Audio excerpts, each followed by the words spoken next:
She scrubbed the same countertop for the third time, not because it was dirty, but because her hands needed something to do besides shake. 3 years of smiling through a woman's contempt will hollow you out in places you didn't know existed. Marlene Hayes learned that the hard way, learned it at dinner tables where the crystal cost more than her childhood home. But the thing about people who survive quietly, they're building something nobody sees coming. Stay with me until the end. Drop a like. And tell me. Comment your city. Where are you watching from tonight? The kitchen still smelled like roasted garlic and something expensive Marlene couldn't name when Vivian Caldwell's voice cut through the dining room wall like a blade through wet paper. Not loud. Vivian was never loud. She didn't need to be. The woman had spent 6 decades learning how to destroy a person at conversational volume, and she'd perfected it the way some people perfect a golf swing, through relentless, joyless repetition. Marlene stood at the sink with both hands wrapped around a wine glass she'd already washed twice. The water ran cold over her knuckles. She could hear every word through the archway, and she knew, the way a dog knows thunder is coming before the sky changes, that tonight was going to be worse than usual. I told Catherine last week, Vivian was saying to someone at the table. I said, Catherine, you should see how she dresses for these dinners. Like she's attending a church potluck in some forgotten county. I genuinely worry she's doing it on purpose to embarrass us. A chair scraped. Ethan's voice, low and careful. Mom, come on. Come on what, darling? I'm making an observation. Your father never would have tolerated someone so, what's the word I'm looking for, so aggressively plain in this family. Marlene set the glass down on the counter. She pressed her fingertips against the granite until the nails went white. There was a specific quality to humiliation that most people misunderstood. They thought it burned. It didn't. It froze. It turned your blood into something slow and thick that couldn't reach the parts of you that needed to fight back. 3 years of this, and Marlene had become an expert at standing perfectly still while someone peeled her skin off in public. She dried her hands on a towel that probably cost $40 and walked back into the dining room. 8 faces around a table built for 12. Vivian at the head, because Vivian was always at the head, even when the chair technically belonged to someone else. Her silver hair pulled back so tight, it seemed to stretch the authority across her face.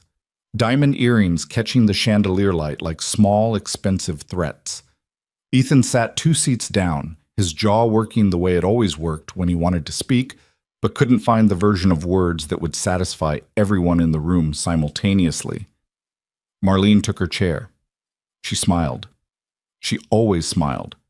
Not because she was weak, but because she'd learned young that the alternative, letting them see you crumble, fed something in people like Vivian that never got full.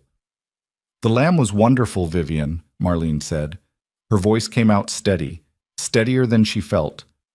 Vivian turned her gaze on Marlene the way a lighthouse beam sweeps across dark water, impersonal, mechanical, and devastating to whatever it touches. I'm sure it was a step up from whatever you grew up eating, dear. Ethan's sister Caroline coughed into her napkin. Across the table, Vivian's younger brother Gerald studied his wine with the intensity of a man who'd witnessed this particular show too many times to pretend it was new. My mother made excellent pot roast, Marlene said. I'm sure she did. Vivian picked up her fork. With coupons. The table went quiet. Not the comfortable quiet of people digesting a meal. The airless quiet of witnesses who knew they were watching something ugly and had collectively decided their comfort was worth more than intervention. Marlene felt the heat climb her neck. Not embarrassment anymore. Something else. Something that had been growing for months in a space between her ribs where patience used to live. She looked at Ethan. He was staring at his plate. He was always staring at his plate. She had married him 4 years ago in a ceremony that Vivian had tried to derail 3 separate times. Once, by threatening to cut Ethan's trust fund. Once by hiring a private investigator to find dirt on Marlene's family. And once by simply not showing up until the reception was halfway over. Ethan had called each incident "mom being mom," as though the woman's cruelty was a weather pattern rather than a choice. And Marlene had accepted it. That was the part that kept her awake at 3 a.m, staring at the ceiling of the bedroom in Ethan's townhouse. The accepting. She'd built her whole identity around resilience, around the idea that if you were kind enough and patient enough and good enough, the world would eventually return the favor. 31 years old, and she was still waiting for the world to hold up its end. "Ethan," Vivian said, dabbing the corner of her mouth with a linen napkin, "have you given any more thought to what we discussed?" Ethan shifted. "This isn't the time." "There's never a time, according to you, which is precisely the problem." "What did you discuss?" Marlene asked. The table got quieter, which Marlene wouldn't have thought possible. Vivian's eyes moved to Marlene with something that might have been amusement in a person capable of actual joy. "Family business, dear." "I'm family." "Are you?" It wasn't a question. Vivian said it the way someone might identify a stain on a tablecloth, with recognition but no acceptance. Ethan pushed back from the table. "Mom, enough! Marlene, can we talk in the kitchen for a minute?" "No," Marlene said. She surprised herself. The word came out clean and whole. Without the usual packaging of politeness, she wrapped everything in when Caldwells were present. "Whatever it is, say it here." Vivian set her fork down. She looked at her son with an expression that managed to be both disappointed and triumphant, like a chess player who'd predicted an opponent's mistake and was sad it arrived so quickly. "I suggested," Vivian said, turning each word over before releasing it, "that Ethan might be happier with someone who understands the responsibilities of this family, someone from a comparable background, someone who can hold a room, attend a benefit, and not look like she wandered in from the help's entrance." The silence after that sentence had weight to it. Marlene could feel it on her chest. She looked around the table, at Caroline, who was examining her cuticles with surgical focus, at Gerald, who'd found something fascinating at the bottom of his glass, at Ethan's cousin Marcus, who had pulled out his phone under the table. 8 people. Not one of them willing to look at her. Ethan stood up. "We're leaving." "Sit down, Ethan." Vivian's voice didn't rise, it lowered. That was worse. "Sit down and have an adult conversation for once in your life." Ethan sat down. Marlene watched him do it. She watched the way his shoulders dropped, the way his hands went flat on the table, like a student called to the principal's office. She'd seen it 100 times. The physical vocabulary of a man who'd been trained since birth to mistake obedience for respect. He loved her. She believed that completely. But love without courage was just a feeling that happened to someone while they watched you drown. "I think," Marlene said, and every face at the table turned toward her, "that I've heard enough for tonight." She stood. She didn't rush. She didn't knock anything over or make a scene. She picked up her purse from the sideboard, put on her coat, the same navy coat Vivian had once described as department store chic, and walked toward the front door. Ethan caught her in the hallway, his hand on her elbow, gentle, almost pleading. "Marlene, please, she doesn't mean it." "She means every word, Ethan. That's the one thing your mother and I agree on. She means exactly what she says." "I'll talk to her." "You've been saying that for 3 years. I know I have, but this time what?" She turned to face him. Under the hallway light, she could see the faint lines around his eyes that hadn't been there when they got married. He was 34 and looked 40. Carrying Vivian's expectations did that to people, so it aged them from the inside like rot in a beam that still looked solid until you leaned on it. Long. "This time you'll actually say something? You'll actually stand between me and that woman and tell her that her behavior is cruel?" He opened his mouth, closed it, opened it again. "That's what I thought," Marlene said. She drove home in the rain, not crying, past crying. She was in that territory beyond tears where the body just goes numb and the mind runs calculations it's been avoiding. How much longer could she sustain this? How many more dinners, holidays, birthday galas, Easter brunches, charity functions? How many more times could she smile through Vivian's contempt and walk out with her spine intact? The thing about endurance, and Marlene had thought about this more than any person should have to, was that people celebrated it like a virtue, when really it was just a description of suffering that hadn't killed you yet. Enduring wasn't the same as living. Enduring was what you did when you couldn't figure out how to stop being in pain. She pulled into the driveway of the townhouse, sat in the car with the engine running and the wipers going back and forth, while the rain came down hard enough to blur the porch light into a smear of yellow. Her phone buzzed. Ethan. She didn't look at it. Inside the house was dark and clean. She dropped her purse on the counter, kicked off her shoes, and stood in the kitchen in her stockinged feet, staring at the refrigerator like it might have answers. Her phone buzzed again. Then again. 3 texts in a row. She turned the phone face down on the counter and poured herself a glass of water. The next morning was Saturday. Marlene drove to the Greenfield Community Library at 7:30, an hour before it opened, because the quiet of an empty building was the only kind of silence that didn't feel like defeat. She unlocked the side door, turned on the lights in the children's section first, always the children's section first, because the fluorescent hum over those tiny chairs and bright-spined picture books was the closest thing she had to proof that the world could still be kind. She was shelving returns when Janet, the senior librarian, came in at 8:15 with 2 coffees and a look that said she'd already heard. Caroline called Marcus's wife, who called Diane at the salon, Janet said, setting a cup on the cart. Small town grapevine. You know how it goes. Fantastic. You okay? Marlene slotted a book into its place. Define okay. Janet leaned against the shelf. She was 62, divorced twice, had raised 3 kids on a librarian's salary, and possessed the specific kind of wisdom that only comes from surviving things that were supposed to destroy you. I define it as still standing and still capable of sarcasm. Then I'm okay. Ethan call? 12 times. You answer? Not yet. Janet nodded slowly. You know what I learned from my second marriage? Actually, from both marriages? Love doesn't fix cowardice. You can love someone down to the marrow and still watch them fail you every single time it matters. Marlene stopped shelving. She stood there with a copy of a young adult novel in her hand and felt something crack behind her sternum. Not dramatically, not the way things broke in movies, but slowly, the way ice splits on a pond when the temperature shifts just enough. I keep thinking it'll change, Marlene said. I know you do, honey. But is that stupid? It's human, which is worse. Marlene laughed. It came out small and tired, but it was real, and Janet squeezed her arm once, firmly, the way a person does when words aren't sufficient and they know it. The library opened at 9.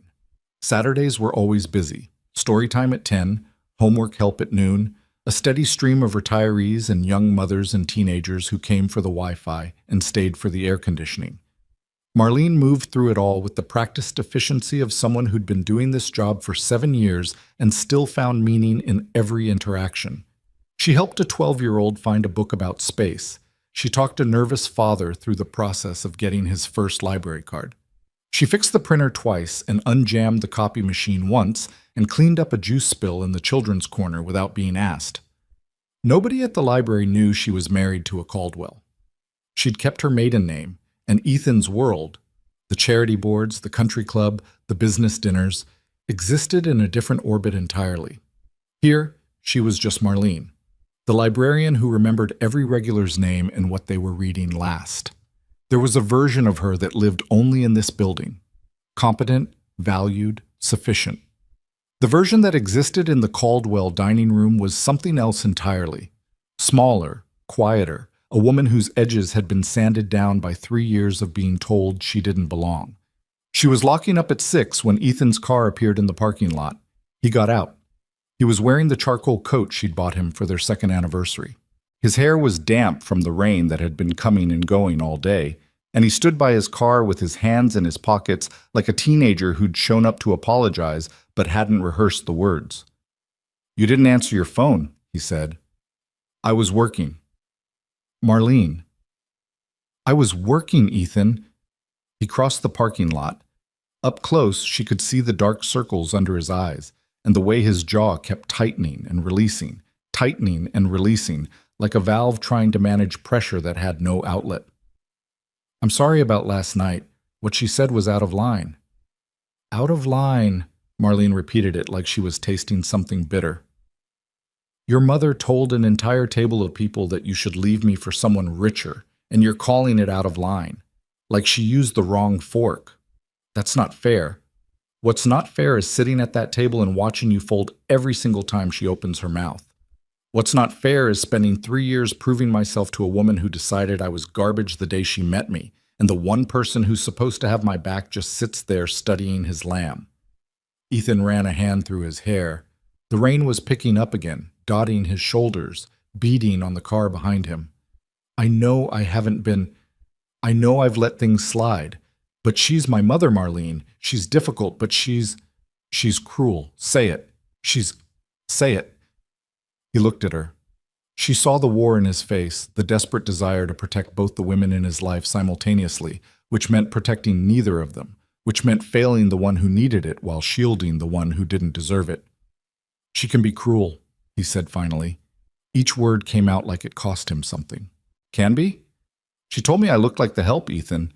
She hired a private investigator to dig up dirt on my dead mother's finances before our wedding. She spent Thanksgiving telling your aunt that I probably trapped you with a pregnancy scare. Can be cruel? She's a machine. I'll talk to her. Stop saying that. What do you want me to do? And there it was, the question that sat at the center of everything. Not what should he do? That was obvious. What did she want him to do, as though her expectations were the variable, as though the problem was her standards rather than his silence? I want you to be the man I married, Marlene said, the one who told me at our rehearsal dinner that he'd stand between me and anything that tried to hurt me. Remember that? Remember standing in that garden and saying those words? I remember. Then do it, or stop pretending you meant it. She got in her car. He stood in the rain and watched her drive away, and in her rearview mirror he looked exactly like what he was. A decent man trapped inside a coward's habits, wanting to be better, but not enough to actually move. Marlene drove. Not home. She drove past the turnoff for the townhouse and kept going, out past the edge of town where the road narrowed and the trees pressed in close on both sides, and the streetlights gave way to darkness. She didn't have a destination. She just needed to be somewhere that wasn't shaped by Caldwell expectations or Ethan's apologies, or the specific silence of a house that felt emptier the more people it was supposed to hold. The rain got heavier. The road got darker. 10 miles out, on a stretch of 2-lane blacktop that wound through old farmland, she saw it.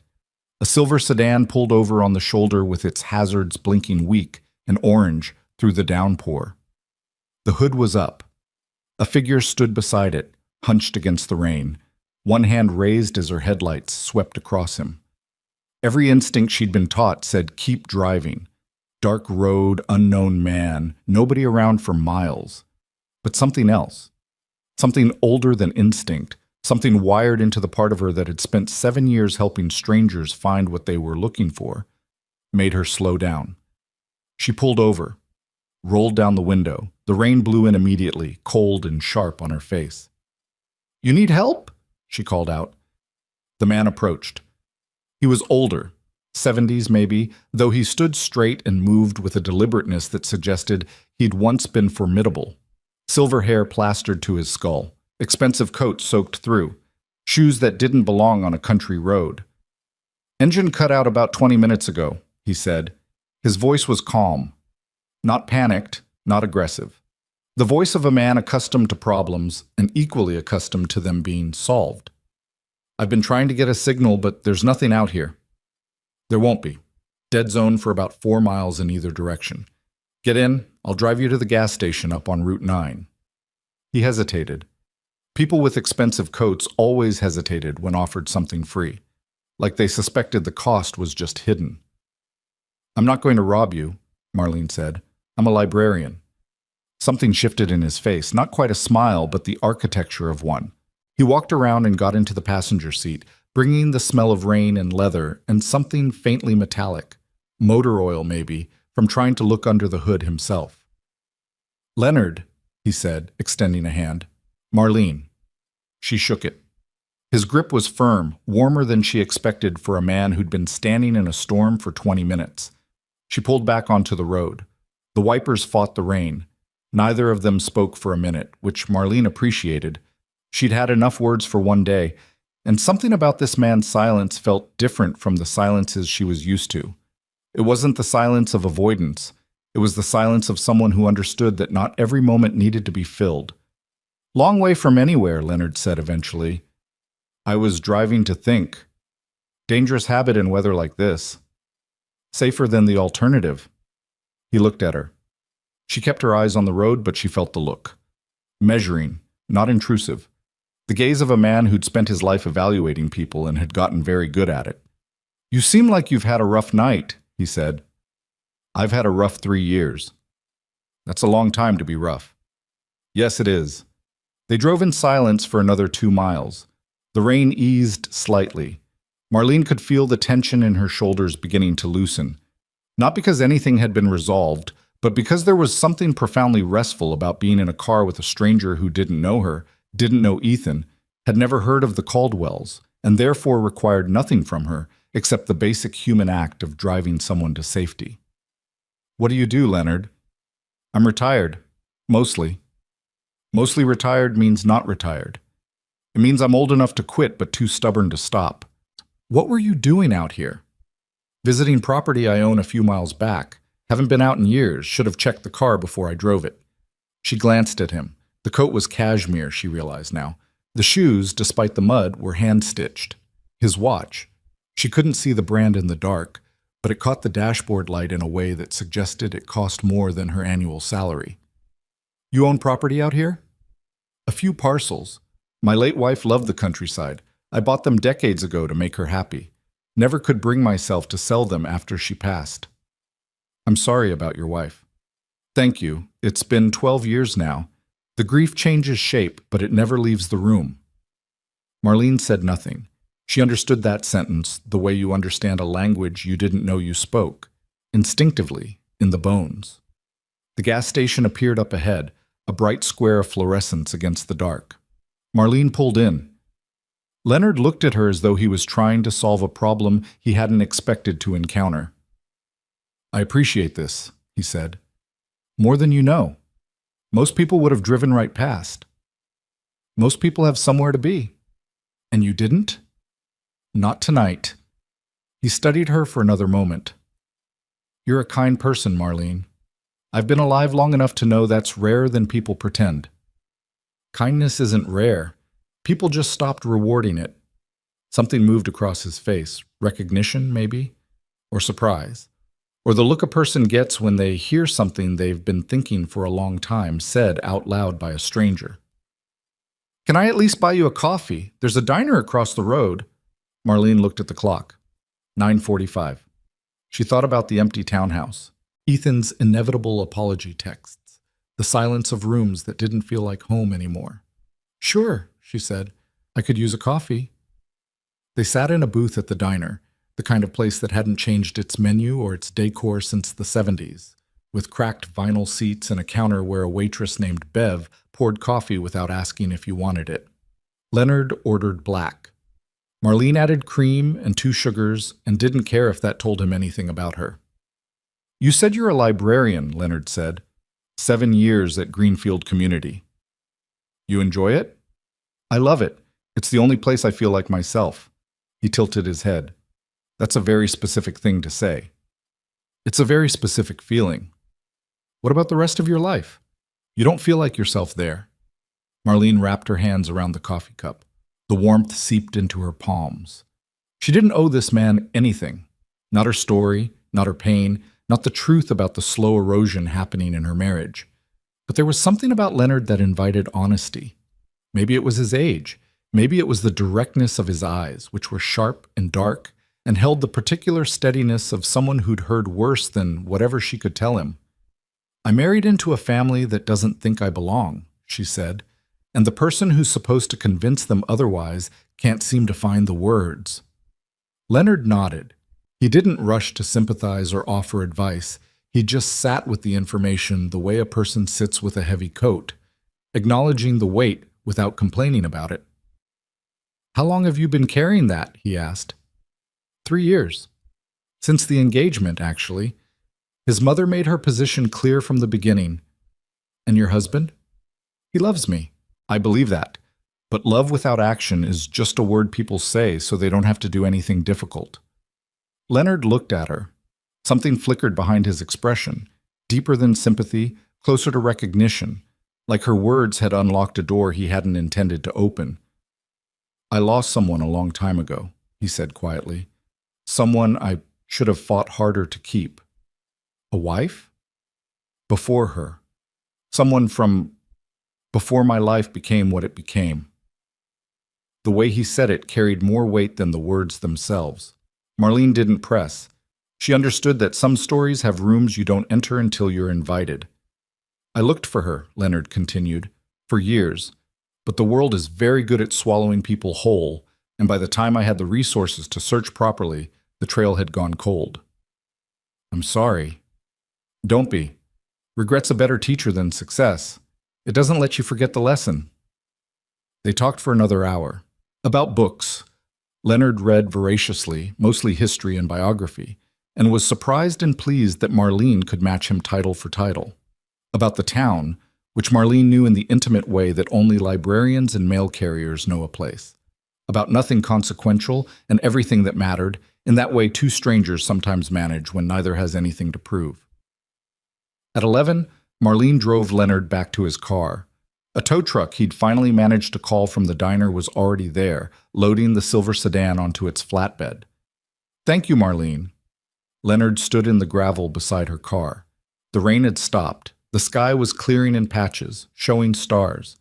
For the ride, for the company, for stopping when you didn't have to. It wasn't a big deal. It was to me. He reached into his coat and produced a card. Plain white, heavy stock, just a name and a phone number. If you ever need anything, and I mean anything. She took the card. Leonard Sterling. No title, no company, just the name. Good night, Leonard. Good night, Marlene. She drove home. The townhouse was lit from inside, Ethan's car in the drive, the living room lamp burning amber through the window. She sat in the car for a moment, Leonard's card in her palm. She tucked it into her purse. Inside, Ethan was on the couch. He stood when she came in. His face carried the expression of a man who'd been rehearsing an apology for hours and still wasn't sure he had it right. Where were you? He asked. Not angry, scared. Driving. Marlene, I know. We'll talk tomorrow, Ethan. I'm tired. She walked past him, up the stairs, into the bedroom. She closed the door and sat on the edge of the bed in the dark, listening to the house settle around her. Below, she heard Ethan moving. The kitchen faucet, a cabinet opening and closing, his footsteps pausing at the bottom of the stairs and then retreating. Her phone buzzed. Not Ethan this time. An unknown number. The message read, I realized driving home that I never asked what books you'd recommend for someone trying to understand the concept of second chances. Good night, Marlene. L. She stared at the screen. In 3 years of marriage, surrounded by Caldwell money and Caldwell expectations and the crushing machinery of Caldwell approval, no one, not one person in that gilded, suffocating world had ever asked for her recommendation on anything. A stranger on a dark road in the rain had done in one evening what her husband's entire family hadn't managed in 3 years. He'd treated her like she mattered. She put the phone down, lay back on the bed, stared at the ceiling. Downstairs, her purse sat on the counter with a white card inside it. Leonard Sterling. No title, no company, no indication whatsoever that the man she'd driven to a gas station in a rainstorm controlled enough wealth to buy the town she lived in, the library she worked in, and the Caldwell family name 3 times over. Or that the search he'd mentioned, the one that went cold, the someone he'd lost and never stopped looking for, had everything to do with the woman lying in the dark above him, wondering if kindness would ever be enough.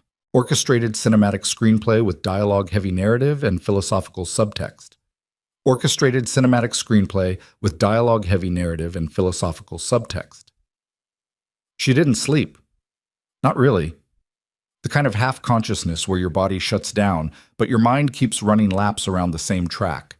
Leonard's text glowing on the screen, Ethan's footsteps retreating from the stairs, Vivian's voice slicing through a dining room like something surgical.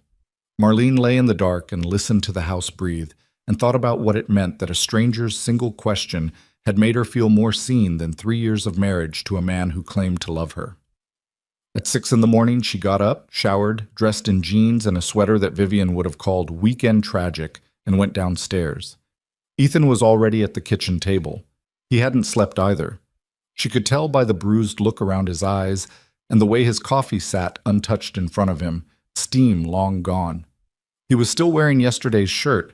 His hands were clasped together on the table like a man waiting to testify. "You said we'd talk today," he said. Marlene poured coffee, added cream, 2 sugars, took her time. Not to punish him, though part of her, a part she wasn't proud of, recognized that making him wait felt like the closest thing to power she'd had in months. "Talk," she said. "I called my mother this morning." Marlene set the cup down. "And?" "I told her what she said at dinner was unacceptable." "What did she say?" Ethan's jaw worked, that valve again, tightening and releasing. "She said I was being dramatic. She said she was only trying to help me see what everyone else already sees." "Which is what exactly?" "That we're," her word, "mismatched." The word landed on the kitchen tile between them like something dropped from a height. Mismatched, as though love were a fabric pattern and Marlene had committed the crime of clashing with the Caldwell upholstery.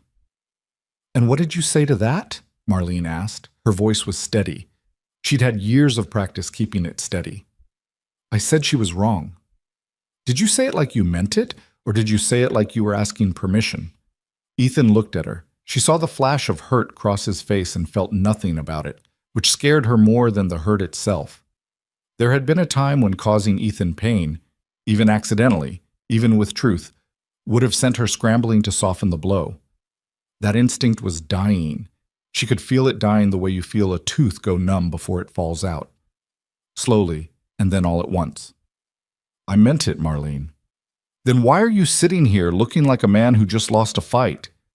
He stood up, crossed to the counter, poured out his cold coffee and refilled the cup, and the whole time his back was to her, she could see the tension across his shoulders, the way his spine held itself rigid like a column bearing too much weight. "Because I did lose," he said, turning around. "Every time I talk to her, I lose. She has this way of, it's like she rearranges the room. By the time I leave, I'm not even sure what I went in to say. That's not a reason, Ethan. That's an excuse wearing a reason's clothes. What do you want from me? I told you last night, be the man you said you'd be." "I'm trying. Try harder." He flinched. She watched him flinch and cataloged it the way she cataloged everything now, with the detached precision of someone who'd stopped expecting things to change and started building a record of evidence instead. This is what he does. This is what he doesn't do. This is the gap between the man he wants to be and the man he actually is, measured in flinches and retreating footsteps and apologies that arrive 12 hours too late to mean anything. "I'm going to the library," Marlene said. "It's Sunday. I have inventory to finish. Marlene, we can talk more tonight, if you have something new to say." She left him standing in the kitchen with his fresh coffee cooling in his hand and that look on his face, the one that sat halfway between guilt and bewilderment, like a man who knew the building was on fire but couldn't find the exit. At the library, she unlocked the side door and sat at her desk in the back office with the overhead light off. The building was empty. Sunday quiet. The kind of silence that doesn't ask anything of you. She pulled out her phone and looked at Leonard's text again. The concept of second chances. She typed a response before she could talk herself out of it. For second chances, start with East of Eden by Steinbeck. It's about whether people can change or whether they're trapped by what came before them. Fair warning, it doesn't give you a comfortable answer. She hit send and set the phone down and pulled the inventory binder from the shelf and started counting. 20 minutes later, the phone buzzed. Steinbeck. Good. I read it 40 years ago, but I think I was too young to understand it. Maybe that's the point of second chances. You need to be old enough to know what you lost before you can appreciate what you might find. Are you at work on a Sunday? She typed back. Library doesn't judge me for showing up early. His reply came fast. Neither do I. Something about that sentence, its simplicity, its lack of agenda, cracked open a space inside her chest that she'd been keeping sealed.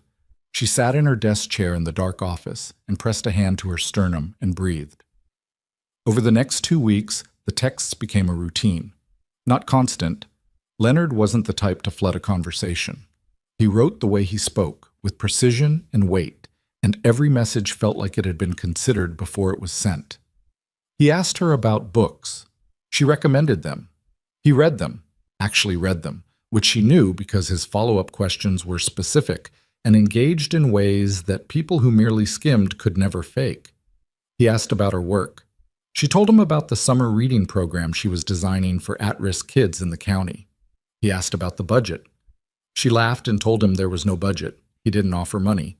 He asked what she would do with one if she had it. She described a program so detailed and passionate that she surprised herself. Mobile library units, author visits, partnerships with the school district, a mentorship track for teenagers who needed somewhere to go after 3 o'clock. He listened. That was the thing. He listened the way people listen when they actually care about the answer, rather than waiting for their turn to talk. On a Wednesday evening, he called instead of texting. "I have a question that's going to sound strange," he said. No preamble, no small talk. Leonard Sterling moved through conversations the way he probably moved through everything, directly, efficiently, and with the absolute confidence of a man who'd learned decades ago that indirection was a luxury he couldn't afford. Strange how? Personal strange. Go ahead. Where were you born? Marlene paused. She was sitting on the back porch of the townhouse, watching the last light drain out of the sky. Ethan was inside on a call with his accountant. They'd talked twice more since Sunday morning, and both conversations had followed the same pattern. Ethan apologizing, Marlene accepting the apology, and both of them knowing that acceptance wasn't the same as resolution. Garrett County, she said. Small town called Ridgeview. Why? A silence on the line, not empty, loaded. The kind of silence that holds something it's not ready to release. And your parents? My mother raised me. Single mom. She passed 6 years ago. I never knew my father. She told me he left before I was born. Another silence, longer this time. Marlene could hear Leonard breathing, steady, controlled, but faster than usual, like a man running calculations that kept producing an answer he wasn't prepared for. Leonard? You still there? I'm here. I'm sorry. I didn't mean to pry. It's just, you remind me of someone. Something about the way you carry yourself. Someone you lost? The question hung between them. She heard him exhale slowly, the way a man does when he's standing at the edge of something and hasn't decided whether to step forward or back. Yes, he said. Someone I lost a very long time ago. After they hung up, Marlene sat on the porch for another 30 minutes. The air smelled like cut grass and coming rain. She thought about Leonard's voice when he'd asked where she was born, the way it had shifted from its usual steadiness into something rawer, more exposed, like a man touching a wound he'd convinced himself had healed. Thursday. Vivian called. Not Marlene. Vivian would sooner swallow glass than dial Marlene's number directly. She called Ethan, and Marlene heard the conversation from the bedroom because Ethan took it in the hallway and the walls in the townhouse were thinner than either of them liked to pretend. The Hargrove girl, Vivian was saying.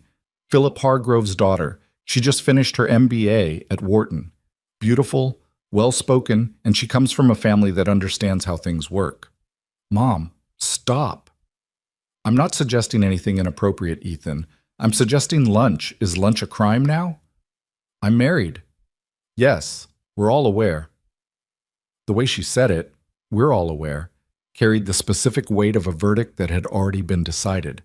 Marlene lay on the bed and listened and felt something fundamental shift inside her, like a foundation settling in a direction it was never meant to go. She'd spent 3 years believing that patience was a strategy, that if she was kind enough, good enough, present enough, the wall Vivian had built would eventually develop cracks and light would get through. But walls built by people like Vivian weren't designed to crack. They were designed to outlast, to stand there, permanent and indifferent, until the person on the other side stopped trying. Ethan appeared in the doorway. You heard that. Thin walls. I told her no. You told her to stop, Ethan. That's not the same as no. Stop means you'll tolerate it again later. No means there's a line she can't cross. You've never once given her a line. He leaned against the doorframe. She watched the exhaustion move across his face like weather across a plain. If I push too hard, she'll cut us off. Cut us off from what? Her money? Her approval? Because she's never given us her approval, and the money comes with so many strings, it might as well be a cage. It's not just money. It's the family. If I stand against her, she'll make it impossible. Caroline won't take my calls. Gerald will side with her. Marcus already does whatever she says. I'll lose everyone. You're losing me. The words left her mouth and hung in the room like smoke. Ethan stared at her. She could see him processing it. The sentence moving through him, landing in places he'd been protecting, cracking open things he'd kept sealed. Don't say that. It's not a threat. It's a fact. You're losing me, Ethan.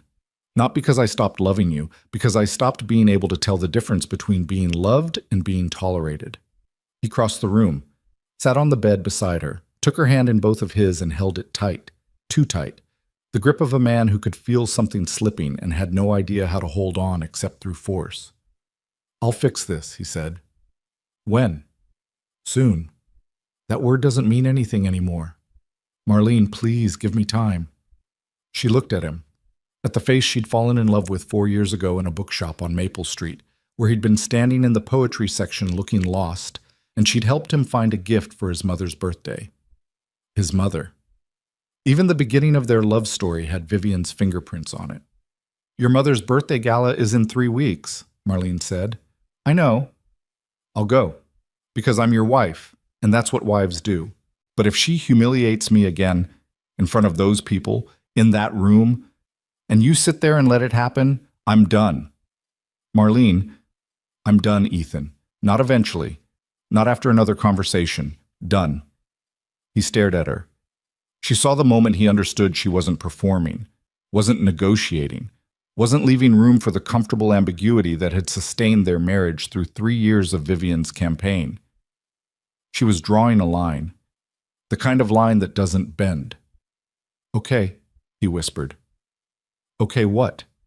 Okay, the gala. I'll handle it. Whatever she does, I'll handle it. She wanted to believe him. Wanting was easy. Believing was the part that cost something, and Marlene had spent 3 years paying a price she couldn't afford for beliefs that never delivered. She pulled her hand free, gently. Not to hurt him, to remind herself that she could. The next morning, she texted Leonard.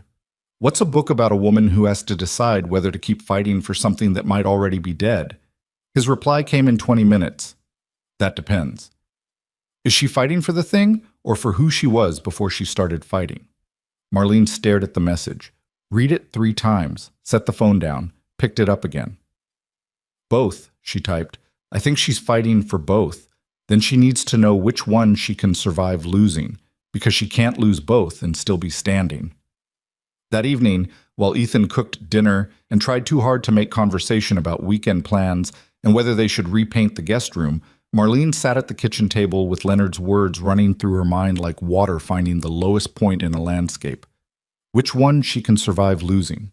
She looked at Ethan, at the careful way he moved around the kitchen, at the sauce he was making from scratch because he knew she liked it, at the effort radiating from every gesture. He was trying. She could see him trying, but trying without changing was just performance, and performance without conviction was just noise shaped like love. Her phone buzzed again. Leonard, I need to see you. Something important. Can you meet me Saturday at the diner on Route 9? She typed back without hesitating. I'll be there at noon. She set the phone face down on the table. Ethan turned from the stove with a wooden spoon in his hand and a smile on his face that was working so hard to be normal it almost broke her heart. Smells good, she said. Your favorite. I know. They ate dinner. They talked about the guest room. They went to bed in the same house, in the same room, in the same silence they'd been perfecting for 3 years. The silence of 2 people lying side by side in the dark, close enough to touch, separated by everything neither of them had the courage to say. Somewhere across town, in a hotel suite that cost more per night than most families spent on rent, Leonard Sterling sat at a mahogany desk with a file open in front of him. Inside the file were documents he'd been collecting for 31 years. Birth records, adoption papers, hospital logs, correspondence with agencies that no longer existed, And a single photograph of a woman he'd loved in a life before wealth had made him into something the world recognized, and loneliness had made him into something it didn't. He picked up the photograph, turned it over. On the back, in faded ink, a name and a date. The name was Mary Ellen Hayes. The date was 31 years ago. And the face in the photograph, the shape of the eyes, the set of the jaw, the way the mouth held itself in a line that was equal parts stubborn and kind, was identical to the face of the woman who'd pulled over on a dark road in the rain and driven him to a gas station without asking for anything in return. He closed the file, picked up his phone, called a number he'd been calling for 3 decades, his private investigator. The man answered on the first ring, the way people answer when the person calling pays enough to make waiting a liability. "I need a DNA comparison," Leonard said. "Rush it. I don't care what it costs." He hung up, sat in the dark. And for the first time in 31 years, Leonard Sterling, a man who'd built an empire on certainty, felt his hand shake. Saturday arrived the way inevitable things do. Not with announcement, but with the quiet certainty of a clock hand reaching a number it was always going to reach. Marlene drove to the diner on Route 9 with the windows cracked despite the chill, letting the air cut against her face because she needed something sharp and physical to keep her grounded. She hadn't told Ethan where she was going. He'd left early for a meeting with his mother's financial advisor. Vivian's gala was 2 weeks out, and the machinery of her extravagance required attendance from everyone in the family orbit, including the son she controlled and the daughter-in-law she despised. Leonard was already in the booth when she arrived. Same seat as the first night. Black coffee. Untouched. But something about him had changed. She saw it the moment she sat down. A tension in his frame that didn't match the man she'd been texting for weeks. His hands were on the table, fingers laced together, and there was a stillness to him that felt less like calm and more like a man holding himself in place by force of will. "You look serious," Marlene said. "I am serious. More serious than usual, I mean." He looked at her. Those dark, sharp eyes that she'd come to associate with warmth and curiosity and the rare gift of genuine attention, they were doing something different now. Studying her. Mapping her face the way you map terrain when you're looking for landmarks you've only seen in photographs. "I need to tell you something," he said, "and I need you to hear all of it before you respond." Marlene's stomach tightened. She'd spent 3 years developing an instinct for moments that were about to change the shape of her life, and that instinct was firing now. Hard, insistent, like an alarm going off behind her ribs. "Okay." Leonard opened a leather portfolio she hadn't noticed beside him. From it he produced a photograph. Old, edges soft with handling, the colors faded into that warm amber cast that time gives to everything it touches. He slid it across the table. Marlene looked at it. A young woman, mid-20s, standing in a garden with sunlight on her face. Dark hair, strong jaw. A mouth that held itself in a line Marlene recognized because she saw it every morning in the mirror. "Who is this?" Her name was Mary Ellen Hayes. The surname hit Marlene like a hand across the face. Her maiden name, Hayes. She looked up at Leonard and felt something fundamental rearrange itself inside her chest. Not understanding yet, but the precursor to understanding, the way the air changes pressure before a storm makes landfall. "She was your mother," Leonard said. "Your biological mother. Not the woman who raised you. Though she was a good woman too, and I owe her a debt I can never repay. Mary Ellen was the woman I loved before my life became what it became. We were young. I had nothing. She had less. And when she got pregnant, I made the worst decision of my life. I left to try to build something, to become someone who could provide for a family. By the time I came back, she was gone. The baby was gone. Adoption records sealed, and I spent the next 31 years looking." Marlene couldn't speak. The diner sounds, the coffee maker hissing, a truck pulling in outside, Bev calling an order through the window. All of it receded into a distance that felt like miles. She was staring at the photograph, at the woman's eyes, which were her eyes, at the woman's jaw, which was her jaw, at the woman's hands clasped together in front of her body in exactly the way Marlene clasped hers when she was trying to hold herself together. That's not... The words came out broken, disconnected, like tiles falling off a wall. My mother was Sandra Hayes. She raised me in Ridgeview. She was a waitress. Sandra was Mary Ellen's cousin. When Mary Ellen realized she couldn't care for you, she was sick, Marlene, sicker than anyone knew at the time. She asked Sandra to take you, not through the system, off the books, because she was afraid that if the state got involved, she'd never know where you ended up. Sandra agreed. She raised you as her own. Mary Ellen died 8 months later. The diner tilted. Not physically. The floor stayed level, the table stayed solid under her hands. But something in Marlene's internal architecture shifted so violently that the world seemed to lean sideways for a full 3 seconds. She gripped the edge of the table, breathed, forced air into lungs that had forgotten their purpose. "You're telling me you're my father." "I'm telling you that I believe I am, and I have evidence." He pulled a second document from the portfolio. DNA analysis. 2 columns of numbers that meant nothing to her and everything to the man sitting across from her. "I had a private lab run a comparison. Hair from the brush you left in my car the night you drove me, compared against my own sample. The probability of paternal relation is 99.7%. Marlene stared at the document, the numbers blurred. She realized she was crying only when a tear hit the paper and darkened a small circle over a data point she couldn't read anyway. "You took my hair." "From the brush in your car. I know how that sounds." "It sounds like you've been investigating me." "I have." He didn't flinch from it, didn't soften it. Leonard Sterling was many things, but a man who dressed truth in comfortable clothing was not one of them. "From the moment I saw your face on that road, Marlene, you look exactly like her. Exactly. And when you told me your name was Hayes and you were from Garrett County and your mother raised you alone, I knew, before the DNA, before the records, before any of it, I knew the way you know your own heartbeat." She pushed back from the table, not standing, not leaving, just creating distance. Physical space to match the psychological chasm that had just opened beneath her feet. Everything she'd built her identity on. Sandra Hayes' daughter, the girl from Ridgeview, the woman who'd made herself from nothing because nothing was all she'd been given. All of it was reshuffling, not disappearing, reshuffling. The facts of her life hadn't changed, but the story they told had just been rewritten by a man she'd known for 3 weeks. "Why didn't you tell me sooner?" "Because I wanted to be sure, and because—" He paused. For the first time since she'd met him, Leonard Sterling looked uncertain. Not weak, never weak, but confronted by something his money and his mind couldn't control. "Because I was afraid that you'd think I was using the connection, that you'd think this was about money, or manipulation, or some old man's desperate need to fill an empty space in his life. I wanted you to know me first, as a person, before I became whatever this makes me." She wiped her face with the back of her hand.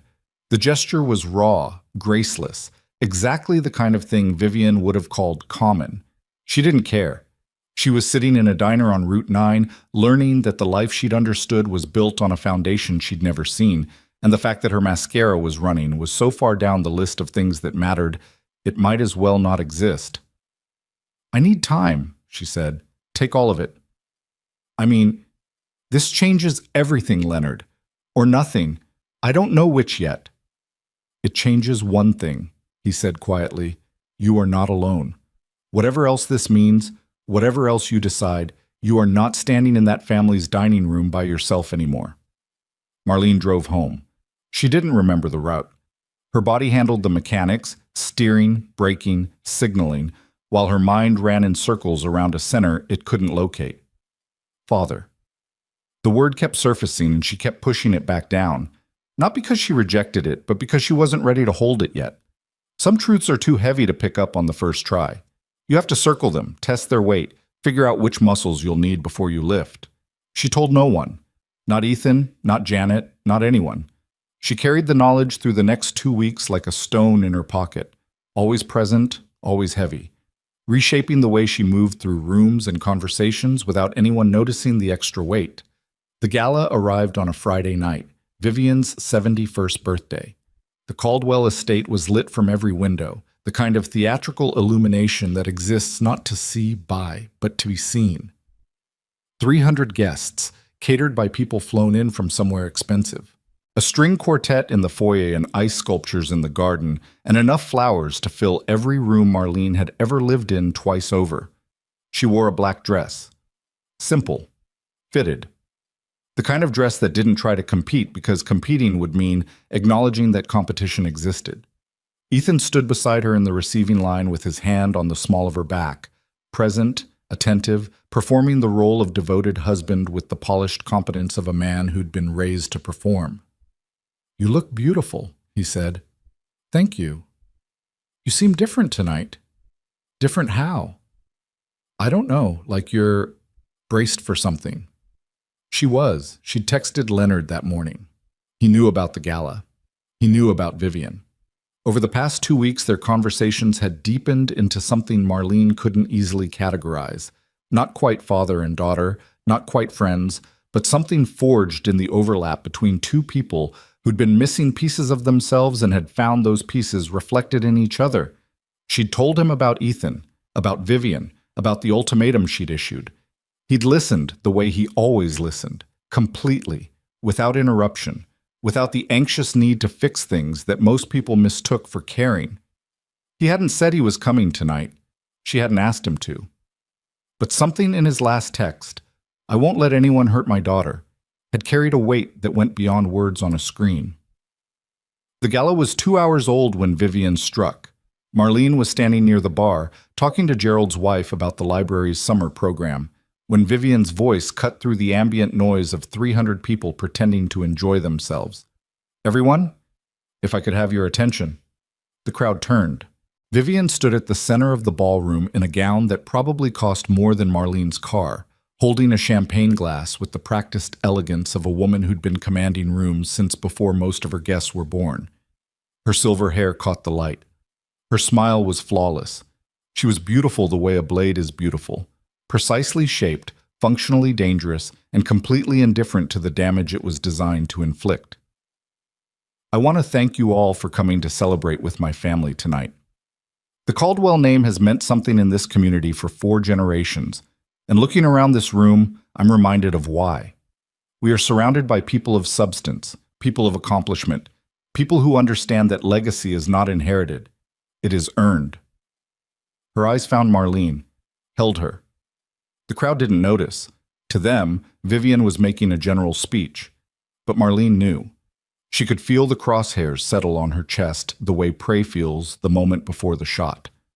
Of course, every family faces challenges. Every family must navigate the question of who belongs and who, with all due respect, simply does not understand the responsibilities that come with a name like ours. My son Ethan is a wonderful man, brilliant, generous, but even brilliant men sometimes make choices based on emotion rather than judgment. And when that happens, it falls to the family to gently, lovingly point out what everyone else can already see. The room went quiet. Not all at once. It rippled outward from the people standing closest to Vivian, the ones who could see where her gaze was aimed. Marlene felt every set of eyes in the room shift toward her. 300 people. 300 witnesses to the most public execution Vivian had ever orchestrated. "There's nothing wrong with modesty," Vivian continued, her voice dropping into that register of false compassion that Marlene knew better than her own heartbeat. "Nothing wrong with a simple life. A school librarian is a perfectly respectable profession, but let's not pretend that—" The ballroom doors opened, not with a dramatic crash, with a slow, deliberate swing that drew every head in the room. 2 men in dark suits entered first, moving with the choreographed efficiency of professional security. Behind them, 3 people in business attire carrying tablet devices and wearing earpieces. And behind them, walking with the unhurried stride of a man who'd spent his entire life entering rooms that rearranged themselves around his presence, was Leonard Sterling. Marlene stopped breathing. The recognition moved through the crowd like a wave. Not everyone knew his face. Leonard Sterling had spent decades avoiding public attention with the same discipline he applied to accumulating wealth. But enough people did. Enough people had seen the Forbes covers, the rare interviews, the business journal profiles of a man who controlled a portfolio that made the Caldwell fortune look like pocket change. Whispers broke out across the ballroom. Phones appeared. The string quartet stopped playing. Vivian's champagne glass lowered. Her smile didn't disappear. It froze, which was worse. The smile of a woman who sensed the ground shifting beneath her but hadn't yet calculated how far she was going to fall. Leonard crossed the ballroom. He didn't look at Vivian. Didn't look at Ethan, who had gone completely still near the bar with a drink in his hand and his mouth slightly open. Leonard walked directly to Marlene. He stopped in front of her and placed a hand on her shoulder. Firm, warm, deliberate. A gesture that was simultaneously intimate and declarative. A man claiming territory. "I'm sorry I'm late," he said. His voice carried, not because he raised it, but because 300 people had stopped breathing and the room had become a vacuum waiting to be filled. Vivian recovered first. "I'm sorry. Do we know each other? This is a private event." Leonard turned to face her. The movement was slow, measured. The rotation of a man who had destroyed corporations, collapsed markets, and rebuilt entire industries, and who now directed the full weight of that capacity toward a woman holding a champagne glass in a room full of people she'd believed she controlled. "My name is Leonard Sterling," he said, "and you don't know me. But you know my daughter." The word detonated in the center of the room. Daughter. 300 heads turned to Marlene. Vivian's frozen smile cracked, not visibly, not in a way anyone could have photographed, but in the architecture beneath it, in the structural certainty that had held her upright and dominant for 6 decades. "I searched for her for 31 years, Leonard continued. His voice didn't waver. His hand stayed on Marlene's shoulder. "After her mother died, after the records were sealed, after every trail went cold, I searched, and I found her. Not because of money, not because of investigators or databases or the resources that people like you worship. I found her because she did what no one in this room would have done. She stopped her car on a dark road in a rainstorm to help a stranger." He looked at Vivian the way gravity looks at everything beneath it, with the absolute impersonal certainty of a force that cannot be negotiated with. "Marlene is my daughter. She carries the Sterling name by blood, and the woman you just publicly humiliated in front of 300 people is worth more than every person in this room combined. Not because of me, not because of my money, but because she is the only person I've met in 30 years whose first instinct when encountering someone in trouble was to stop and help." Marlene stood in the center of the ballroom with Leonard's hand on her shoulder and 300 faces staring at her, and felt the entire framework of her life. The identity she'd built, the battles she'd fought, the quiet dignity she'd maintained in the face of 3 years of contempt. All of it lifting and rearranging itself into a shape she didn't recognize yet, but could feel forming, the way you feel a word on the tip of your tongue before you can say it. She looked at Ethan. He was standing by the bar with tears on his face and an expression she had never seen on him before. Not guilt, not shame, but the devastating clarity of a man who had just realized, in front of everyone he'd ever known, exactly how badly he had failed the person who deserved his courage most. She looked at Vivian. The woman's champagne glass was shaking. Not her hand. The glass. The tremor was small, almost invisible, but Marlene saw it. After 3 years of studying Vivian Caldwell's every gesture, every micro-expression, every calculated inflection, Marlene saw the first crack she'd never seen before. Not defeat. Vivian was too formidable for defeat. But doubt. The first doubt. The realization that the woman she'd spent 3 years dismissing as common and beneath her family had just become someone Vivian couldn't afford to dismiss.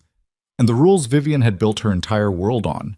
Money determines value, background determines worth, power flows downward from those who hold it to those who don't. Had just been broken by a 73-year-old man in an expensive coat who loved his daughter more than he loved his empire.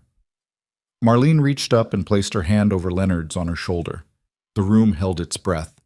And Marlene Hayes, the librarian, the quiet wife, the woman who'd endured 3 years of contempt with nothing but kindness as her armor, looked at the 300 faces staring at her and understood, with the bone-deep certainty of someone who has just been handed the weapon they never knew they needed, that everything from this moment forward would require her to become someone she had never been. Not harder. Not crueler. Not the mirror image of the woman who'd tormented her. Something more dangerous than any of those things. Herself. Without apology. without permission, without the need for anyone in this room, husband, mother-in-law, or stranger, to tell her she was enough. The champagne glass in Vivian's hand stopped shaking. The woman straightened, her eyes narrowed, and Marlene saw it. The recalculation happening behind that impeccable face. Not surrender, strategy. Vivian Caldwell was not the kind of woman who crumbled. She was the kind who adapted, who found new angles, who turned devastation into ammunition. The war wasn't over. It had just changed shape. And for the first time, Marlene was standing in it without wondering if she deserved to fight. The ballroom didn't recover. It rearranged. 300 people recalibrated in real time, adjusting postures, recalculating allegiances, performing the invisible mathematics that the wealthy do when the power structure in a room shifts without warning. Marlene could feel it happening around her, the gravitational realignment, the way conversations that had been aimed in one direction suddenly bent toward another. 5 minutes ago, she'd been the woman Vivian Caldwell publicly dismissed. Now she was Leonard Sterling's daughter, and the distance between those two identities was measured in billions. Leonard's hand stayed on her shoulder, steady, not possessive, declarative. The difference mattered. Possessive was Vivian's language, the grammar of people who held things because they were afraid of what would happen if they let go. Declarative was something else entirely. It said, "This is mine, and I am not afraid to stand next to it." Vivian recovered faster than anyone in the room expected. That was her gift. Not intelligence, though she had that, and not cruelty, though she had that too.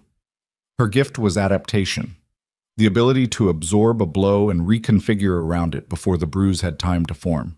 She set her champagne glass on the nearest table, smoothed the front of her gown, and turned to Leonard with a smile that had been rebuilt from the wreckage of the one that had cracked 30 seconds earlier. "Mr. Sterling, what a remarkable surprise. I had no idea we shared such a connection." "You didn't," Leonard said, "because you never bothered to learn anything about the woman your son married beyond how to tear her apart." The words landed without heat. That was what made them devastating. Leonard didn't raise his voice. He didn't need to. He spoke the way a man speaks when he's spent 50 years in rooms where the wrong word costs millions and the right word builds empires, with precision, economy, and the complete absence of wasted energy. Vivian's smile tightened. Around them, guests were doing what guests do at these moments, pretending not to listen while absorbing every syllable. Caroline had materialized near the ice sculpture, her phone in her hand, her face carrying the expression of someone watching a car accident in slow motion. Gerald was at the bar, gripping his scotch with both hands.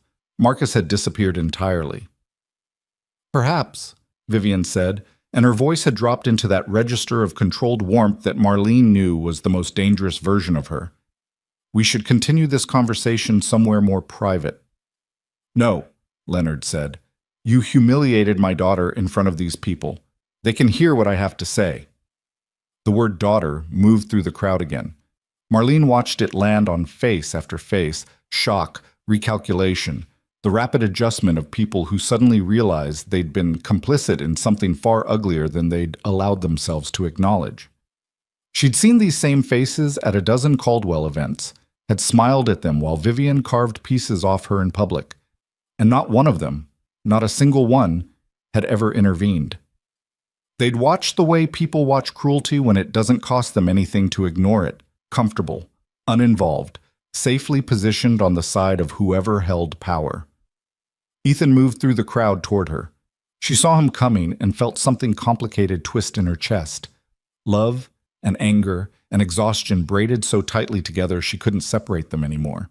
He reached her side and stood there, close but not touching, his face raw and open in a way she'd never seen at any Caldwell function. The mask was gone. Whatever performance he'd been maintaining for years had collapsed under the weight of what had just happened, and what was left was a man stripped down to his essential components: love, shame, and the terrible clarity of realizing too late what courage looked like. "Marlene," he said, just her name. But he said it the way a man says a word when he finally understands what it means. "Not now, Ethan. I need to... not now." He stopped. She watched him absorb the refusal. 3 years ago, it would have broken her to speak to him that way. Even 6 months ago, she would have softened it, would have added context or reassurance or some gesture that let him know she still needed him. She didn't do any of those things.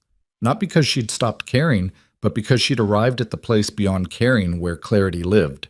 That stripped, wind-scoured landscape where you could finally see the difference between what you wanted and what you required. She wanted Ethan. She required someone who could stand beside her without being told to stand. Vivian was talking to Leonard. Marlene couldn't hear the words. They'd moved several feet away, and the crowd noise had risen to fill the vacuum left by the initial shock. But she could read Vivian's body language with the fluency of 3 years' study. The slight forward lean that meant she was on offense. The angle of her chin that meant she was measuring her opponent. The way her hands stayed visible and still, because Vivian understood that visible stillness projected control better than any gesture. Leonard was giving her nothing. His posture was relaxed, his expression neutral, his eyes steady on Vivian's face with the patience of a man who'd negotiated with heads of state and found none of them particularly impressive. Vivian was accustomed to being the most formidable person in any room. She was not accustomed to meeting someone who made her formidability irrelevant. Caroline appeared at Marlene's elbow. Her sister-in-law's face was flushed, her eyes wide, her voice pitched at the specific frequency of someone trying to manage a crisis they didn't cause and couldn't control. "Is this real?" "Yes." "Leonard Sterling is you're actually his—" "Yes, Caroline." "Does Ethan know?" "He does now." Caroline looked across the room at her mother. For the first time in Marlene's memory, something other than loyalty moved across Caroline's face, something that looked like the early stages of reckoning. The moment when a person who's been standing behind someone else's authority begins to wonder what they've been standing behind and whether it deserves their support. "She went too far tonight," Caroline said quietly. "She went too far 3 years ago.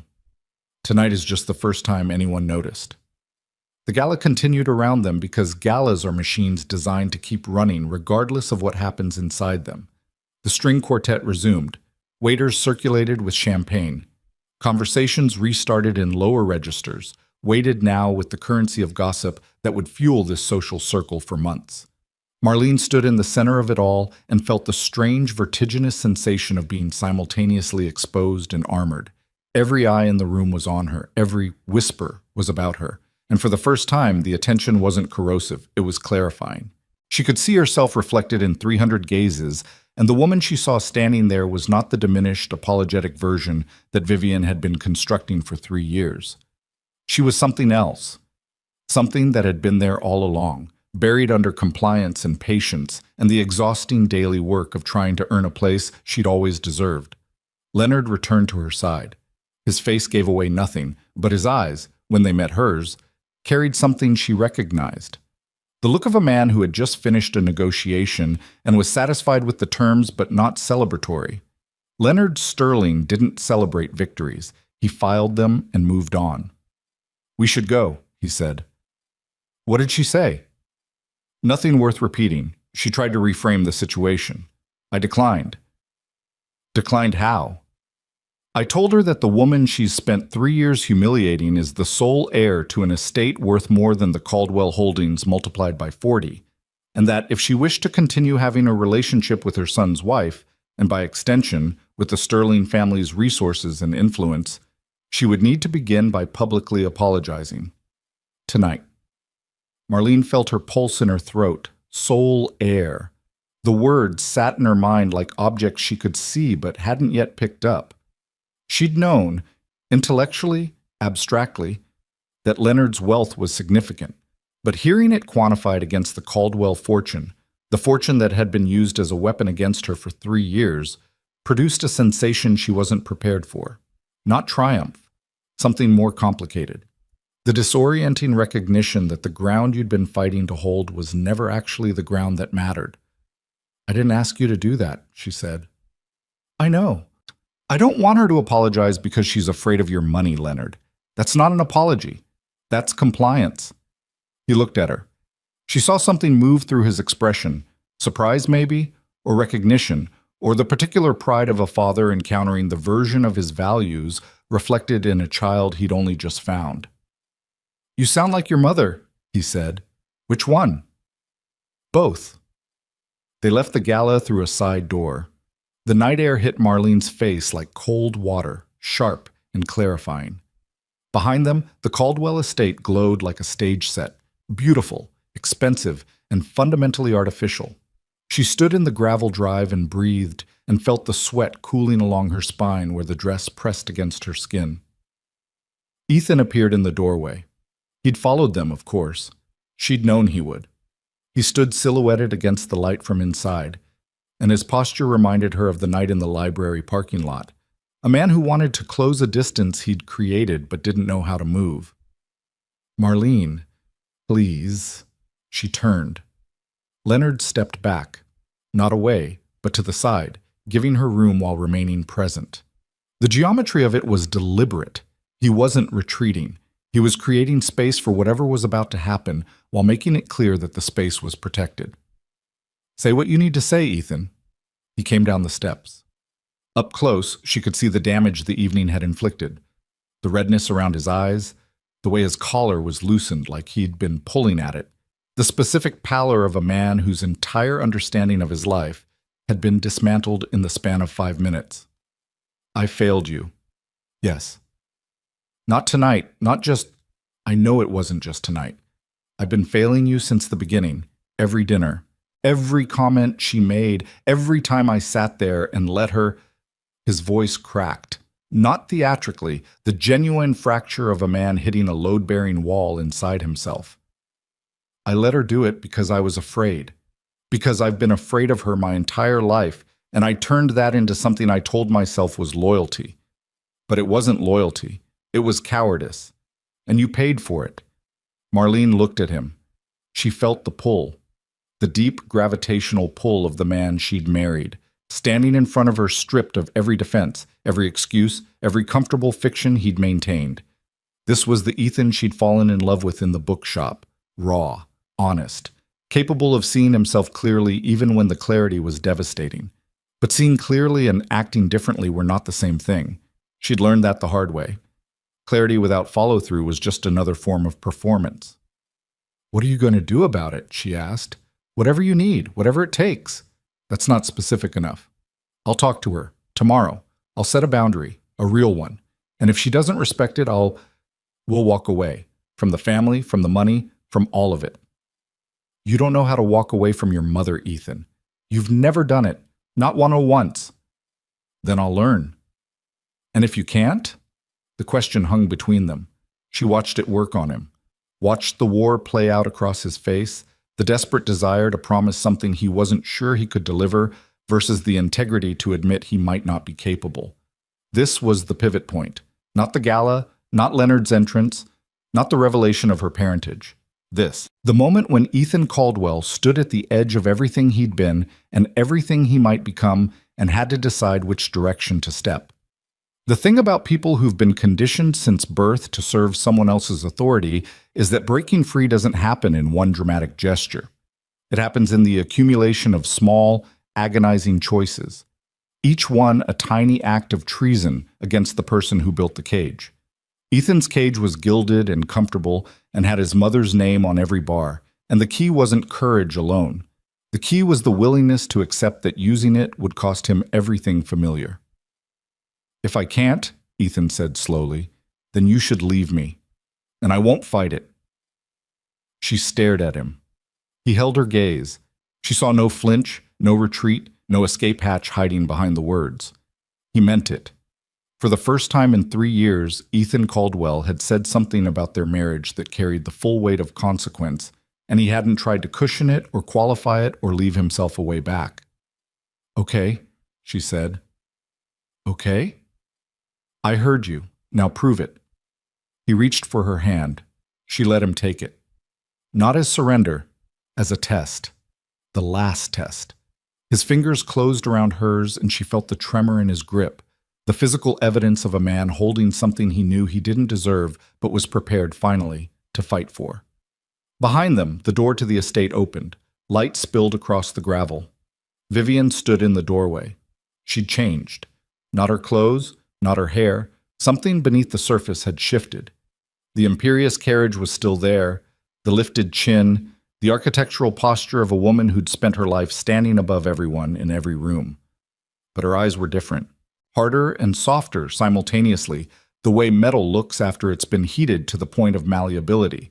She was still dangerous, possibly more dangerous now than before, because a person who feels their control slipping will do things that a person in control never has to consider.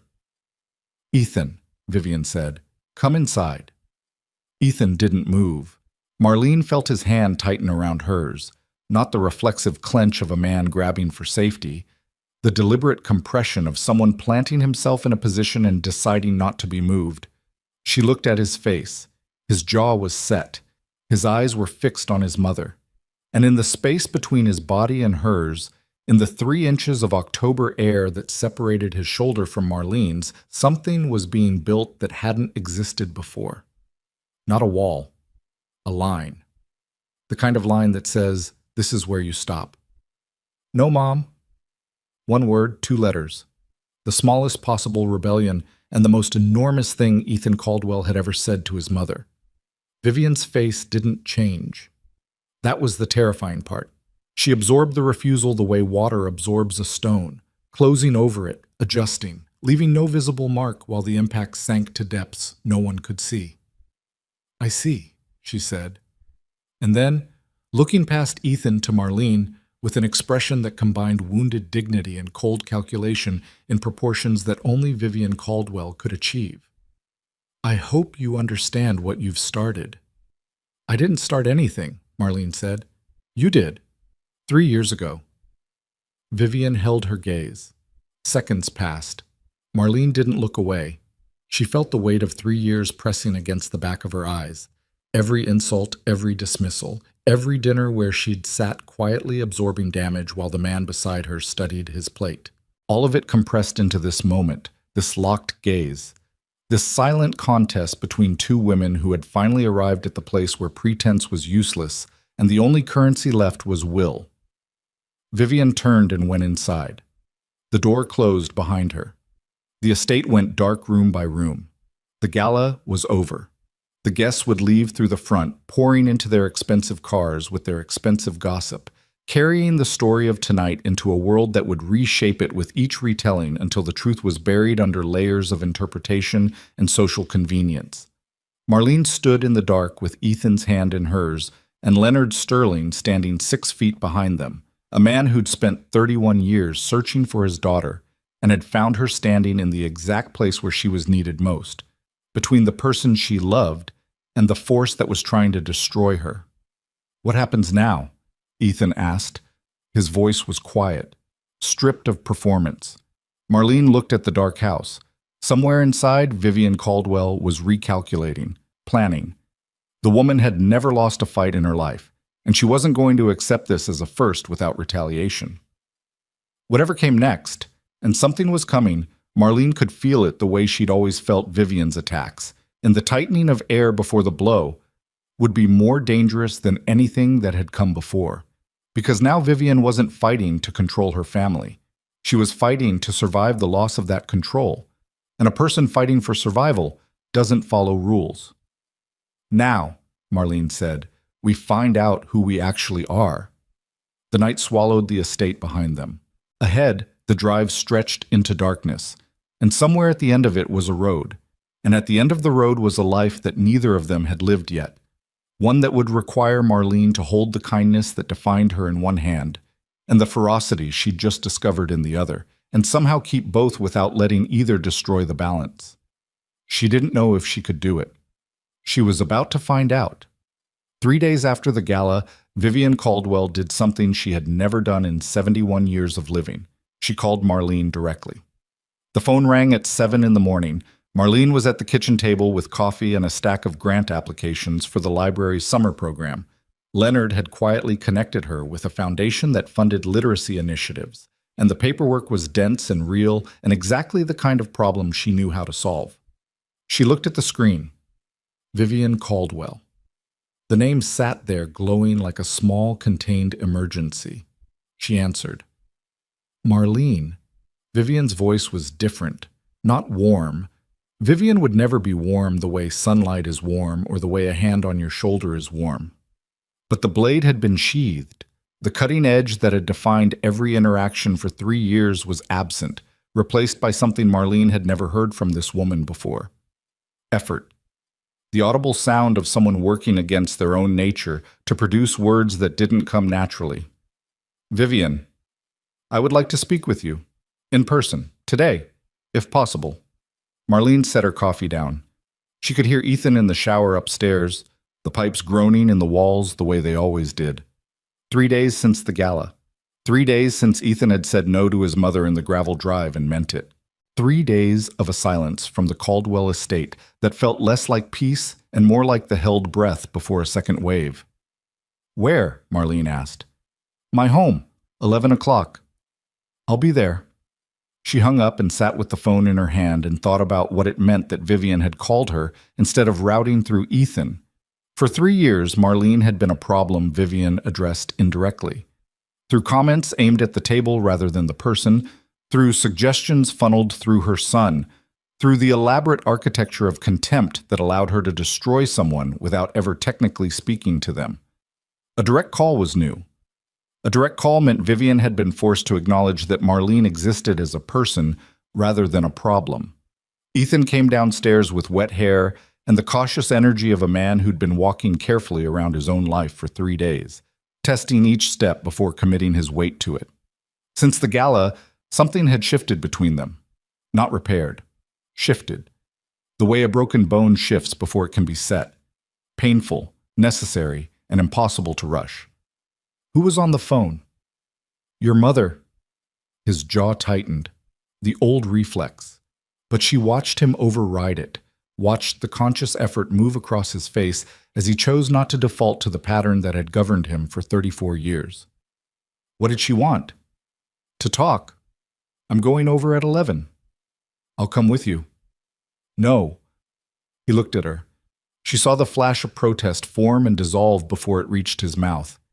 He was learning, slowly, imperfectly, the way people learn anything that requires them to unlearn something else first.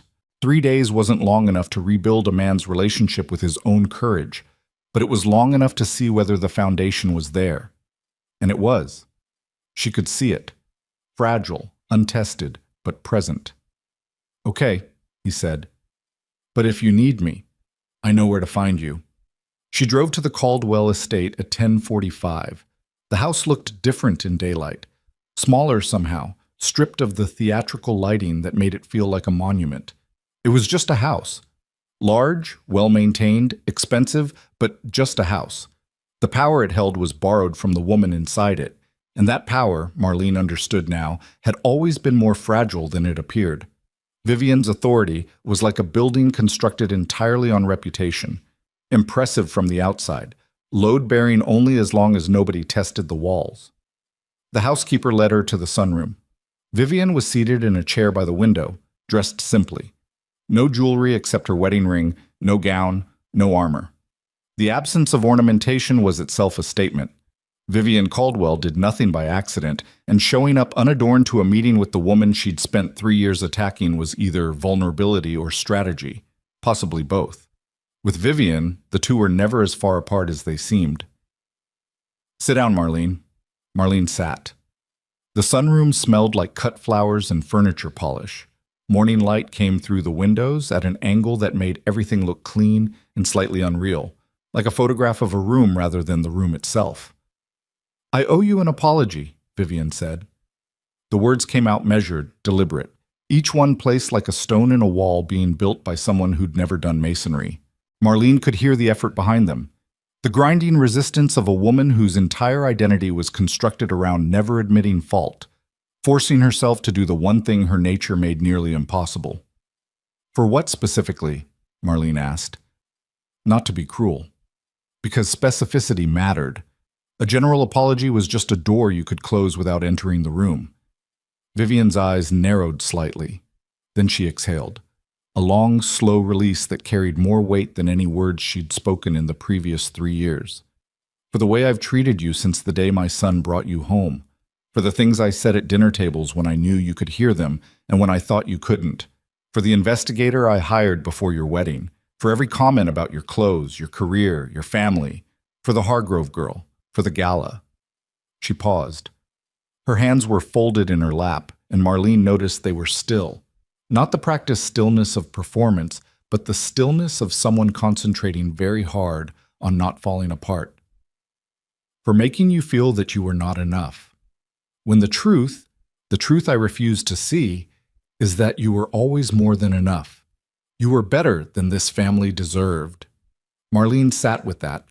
She let the silence hold the words the way water holds a reflection, giving them space to settle, to show their true shape without distortion. She'd imagined this moment more times than she could count. In her fantasies, it had always been cathartic. The grand vindication, the tearful surrender, the moment when justice finally caught up with cruelty and everything balanced out. But sitting here in this quiet room, looking at a 71-year-old woman who had spent her entire life believing that control was the same as strength and was now confronting the wreckage of that belief, it didn't feel like vindication. It felt like watching someone realize they'd been building on a fault line. "Why?" Marlene asked. "Why what? Why did you hate me?" Vivian looked at her. Marlene saw something surface in the older woman's face that she'd never seen before.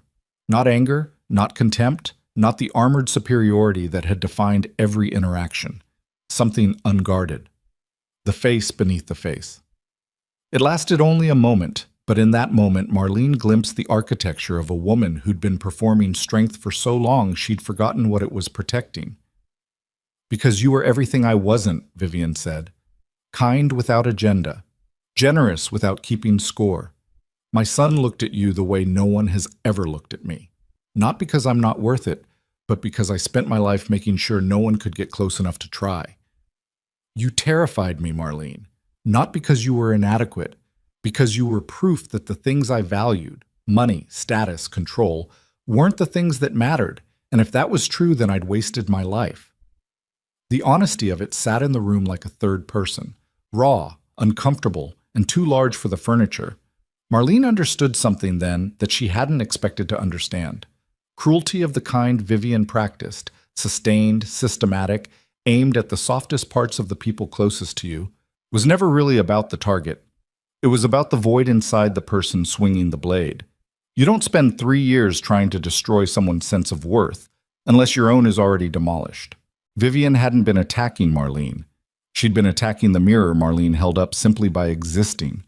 The reflection that showed Vivian what kindness looked like when it wasn't transactional, what love looked like when it wasn't conditional, what strength looked like when it didn't require someone else's diminishment.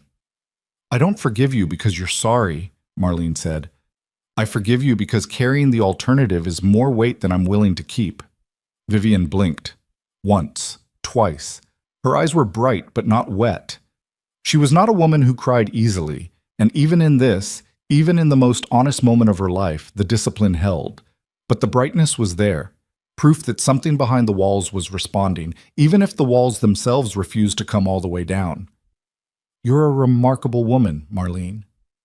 I'm a librarian who married your son and stopped her car in the rain for a stranger. There's nothing remarkable about any of that. It's just what people do when they haven't forgotten how to be decent." Vivian smiled. Actual, genuine, imperfect. The kind of smile that surfaces when the muscles doing the work haven't been used in years and aren't sure they remember the correct formation. It was small and crooked, and it transformed her face in ways that 3 decades of careful composition never had. They talked for another hour, not easily. Nothing between them would ever be easy, and Marlene didn't expect it to be. Some relationships are not meant to become comfortable. They're meant to become honest, which is harder and more valuable and far less pleasant. Vivian asked about the library. Marlene told her about the summer program, the grant applications, the mobile units she was planning. Vivian listened with a concentration that felt like a muscle being exercised for the first time. And when Marlene finished, the older woman said, "Tell me how I can help. And don't be polite about it. Tell me what you actually need." Marlene drove home with the windows down and the spring air moving through the car. She felt lighter. Not happy, not healed, but lighter. The way a building feels after load-bearing walls that were never necessary get removed. The structure was still standing. It was standing better, in fact, because the weight it was carrying now was weight that belonged to it rather than weight that had been imposed from outside. Leonard met her for dinner that evening at the diner on Route 9. Their diner now, the cracked vinyl booth where an old man and his lost daughter had begun the slow, uncertain work of becoming family.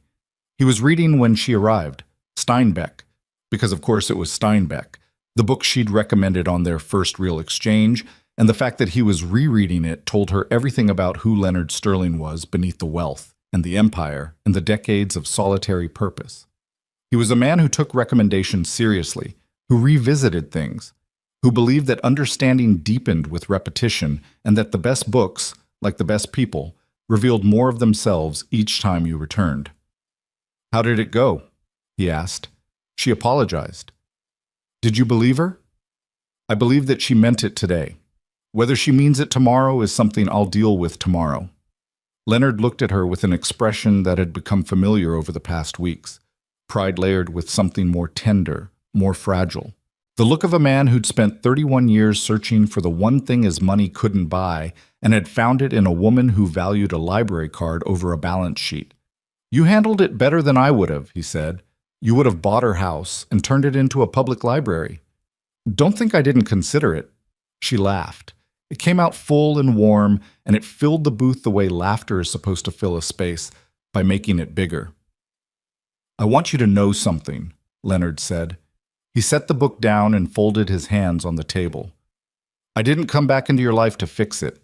I came back because you were missing from mine, and the shape of that absence had been hurting for 3 decades. Whatever happens next, the money, the name, the resources, those are tools. Use them or don't. But the reason I'm sitting here has nothing to do with any of that. It's because my daughter stopped her car for a stranger. That's the inheritance that matters, not the estate." Marlene reached across the table and took his hand. His skin was dry and warm, and his grip was steady, and she held on to it the way you hold on to evidence that the world is not entirely made of sharp edges and locked doors.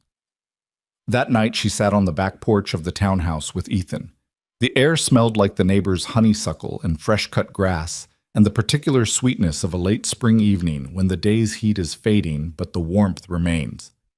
He sat beside her on the steps, close, touching, his shoulder against hers, not tentatively, not as a question, but with the quiet certainty of a man who'd decided where he belonged and had stopped asking permission to be there. "I talked to my mother today," Ethan said. "Set the boundary." "What did you say?" "That I love her, that she's my mother and nothing changes that, but that if she ever treats you the way she has been, even once, even a look, even a tone, she loses me, not temporarily, permanently." Marlene looked at him. In the porch light, his face was half shadowed, half lit, and she could see both versions of him at once, the man who'd failed her and the man who was trying to become someone who wouldn't. Neither version was a lie. People weren't single things. They were the distance between who they'd been and who they were becoming, and the measure of a person was whether that distance was closing or widening. For Ethan, for the first time in 3 years, it was closing. How did she take it? She cried. Vivian cried. For about 10 seconds. Then she straightened up and said she understood. And I think, for the first time in my life, I think she actually did.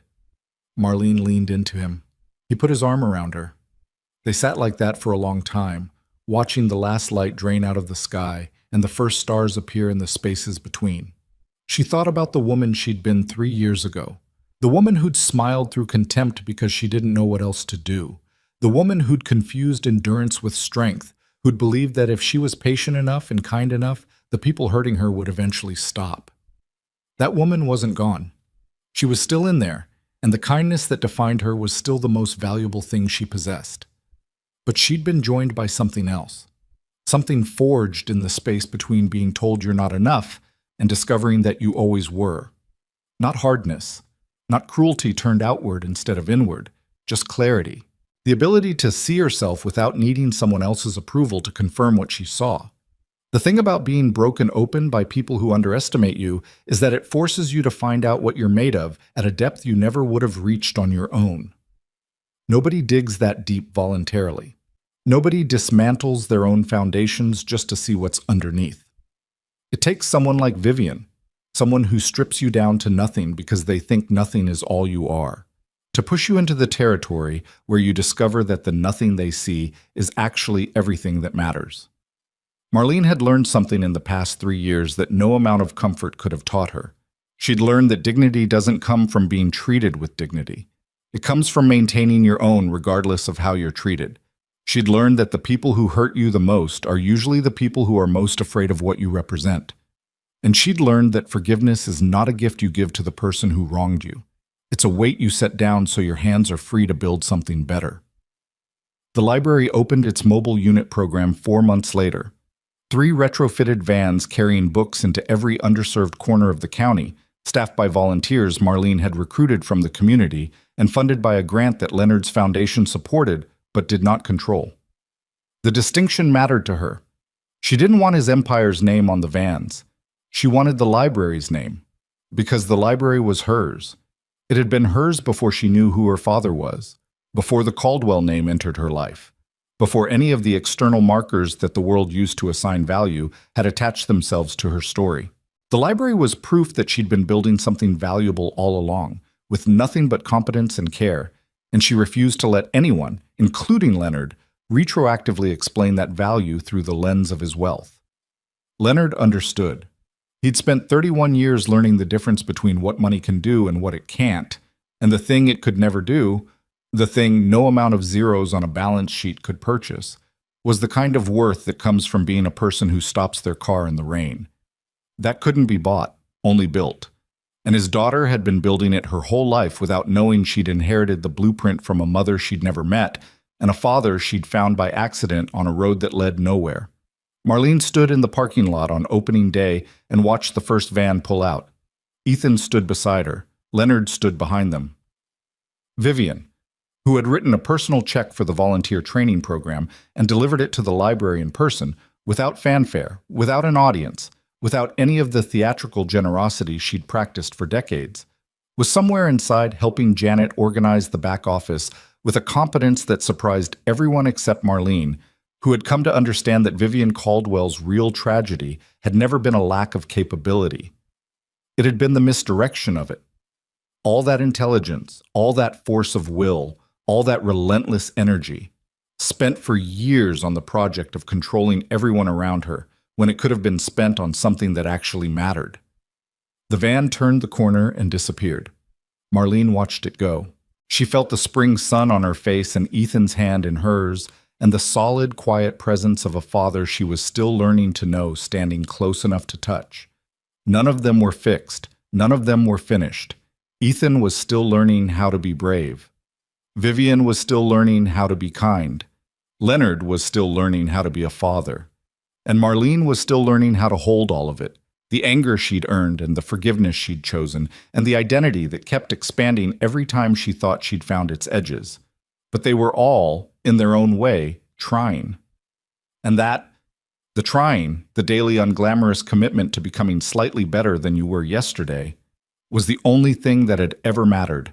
Not the money, not the name, not the revelation that rearranged a ballroom, just the quiet, stubborn, fundamentally human refusal to let the worst things that happened to you become the truest things about you.